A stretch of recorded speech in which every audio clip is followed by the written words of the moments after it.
Hi guys, so ituturo ko sa inyo ngayon kung paano mag-plansya ng buhok, kung paano ang tamang plansya sa pagre-rebond, lalo na kapag nasa tuktok na part na ng buhok or nasa tuktok na ng part ng ulo ang paplansyahin.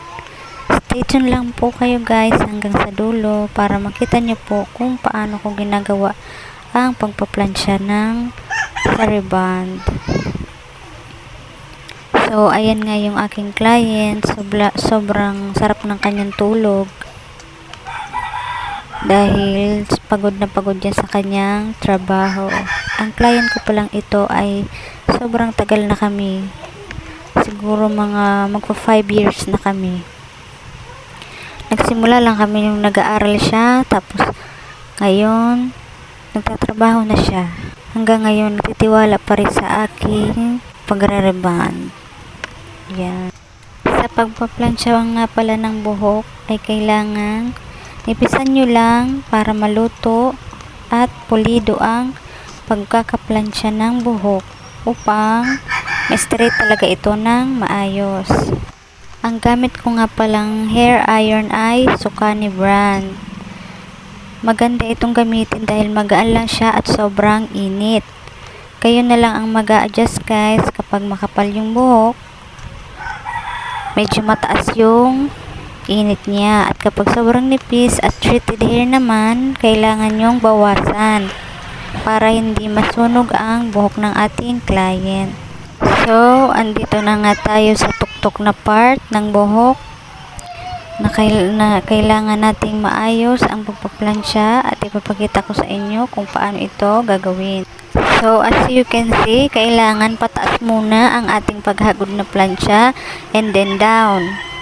Ang process po na ito na pinapakita ko sa inyo ay base lamang sa aking experience at resulta ng afterwatch ng ating buhok ng ating client. Kung kayo po ay mayroong sariling paraan kung paano plansyahin ang tuktok na part o kung paano plansyahin ang pagre-rebond, ay better po na stick pa rin kayo sa inyong nakasanayan na paraan. Remind ko lang po pala kayo na hindi lang sa plansya nakikita ang kagandahan ng resulta. Kahit gaano katama ang temperatura ng iyong paplansya, kung hindi ito nababad ng maayos o naluto ng gamot sa rebonding cream, ay hindi pa rin maganda ang result ng inyong rebond. Kailangan talaga ang tamang babad, tamang oras ng pagbabad, brand ng plansya na iyong gagamitin, at temperature na inyong set para maayos ang pagre-rebond. Ngunit kahit gaano kaganda ang gamot na iyong gagamitin, depende pa rin ang resulta sa taong gumagawa nito. Kailangan talaga knowledgeable ka sa pag-aayos ng buhok, any types of hair, para alam mo kung ano talaga ang dapat na gawin.